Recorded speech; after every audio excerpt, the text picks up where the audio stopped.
Corona virus एक भूतपूर्व घटना थी जिससे न केवल लोगों के शरीर स्वास्थ्य बल्कि मानसिक स्वास्थ्य को भी प्रभावित किया था, बल्कि समाज के लिए असंख्य चुनौती पेश कर रहा था।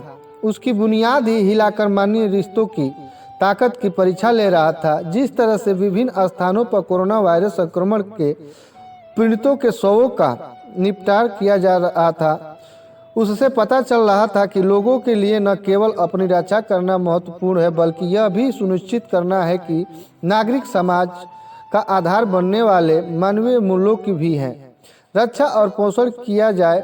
हमारे ही पड़ोस के फ्लैट में एक बुजुर्ग दंपति रहते थे। उनकी बेटी की शादी हो चुकी थी और वो दिल्ली में रहती थी।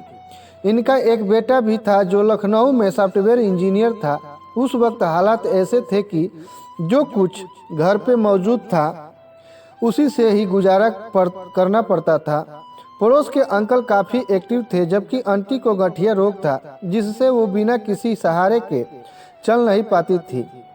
उस दौर में हर कोई टीवी में लगातार समाचार देख रहा था। दोपहर का समय था। बालकनी से देखा एक एम्बुलेंस हमारे फ्लैट की आगे रुकी और कोरोना किट पहने 3-4 पैरामेडिकल के लोग उतरे कर हमारी फ्लैट की तरफ लपके।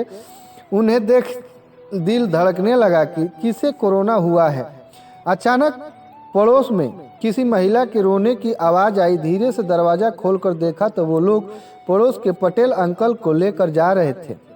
जैसे ही बाहर निकलने की कोशिश की तो मेरी बुजुर्ग माँ ने रुक कर कहा, बेटा बाहर मत निकल, घर में ही मैं हूँ, छोटे बच्चे हैं। इस हालात में ऊपर वाले से पटेल अंकल की ठीक ठाक घर वापसी की प्रार्थना ही कर सकते हैं।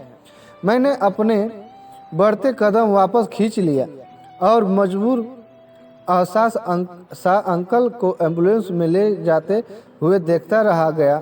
3 दिन बाद जिसका डर था वही हुआ। पटेल अंकल गुजर गए। आंटी का रो रो कर बुरा हाल हो गया था। कोई भी उनसे मिलने जाने की हिम्मत नहीं कर रहा था। लॉकडाउन के चलते उनके बेटा बेटी कोई भी पहुंच नहीं पाया। मुझसे रहा नहीं गया। घर वालों के माना करने के बावजूद भी आंटी से मिलने उनके घर चला गया। उनको बहुत ढाढ़स बढ़ाया पर कोई लाभ न हुआ। मैं आंटी के मानसिक स्थिति को समझ रहा था। अंकल बिना आंटी का जीवन कैसे होगा, कल्पना करने से भी डर लग रहा था।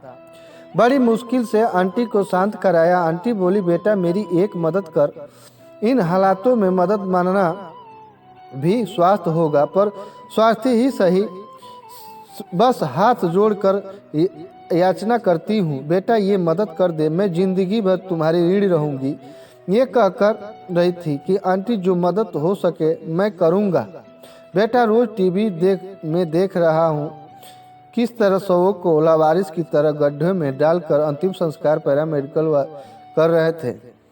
मैं नहीं चाहती कि तुम्हारे अंकल को वो हालात हो। मैं मजबूर हूँ, कहीं जा नहीं सकती लॉकडाउन के चलते। बेटा बेटी या कोई रिश्तेदार नहीं आ सकता। मैं एक उम्मीद के साथ तुम्हें विनम्र करती हूँ। मैं निशब्द की सा रह गया कि कोई शब्द दे ना सका, पर मन बार बार कूदे रहा था कि मानवता के नाते व एक पड़ोसी होने के नाते भी मेरी मानसिक जिम्मेदारी, सामाजिक जिम्मेदारी बनती है कि ये जिम्मेदारी निभाऊं। ठीक है कहकर मैं घर चला गया।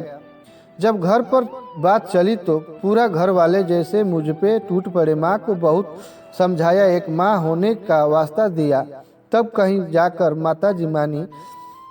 तुरंत कोरोना पीपी किट पहनकर पड़ोसी आंटी के पास पहुंचा। मुझे देख आंटी की खुशी का ठिकाना न रहा। आंटी ने कुछ अंतिम क्रिया की रस्म समझाई, फिर घर से हॉस्पिटल की तरफ बढ़ गया। और औपचारिक निभाने के बाद वही शव को गृह एक कोरोना चिन्हित स्थान पर आंटी के कहे अनुसार अंतिम संस्कार निपटाया। घर जाकर नहा धोआ कर बालकनी में बैठा, चारों तरफ निहारते लगा, कहीं कोई नहीं। चारों तरफ शांति, पर न जाने क्यों दिल में एक सुकून सा महसूस कर रहा था। मन शांत था। मुझे न चाहते हुए भी अपने आप पर गर्व हो रहा था कि मैं ऐसे विषय परिस्थिति में भी एक असहाय महिला की मदद कर मानवीय मूल्यों की रक्षा की है। जय हिंद, जय भारत। चैनल को सब्सक्राइब कीजिए, लाइक कीजिए।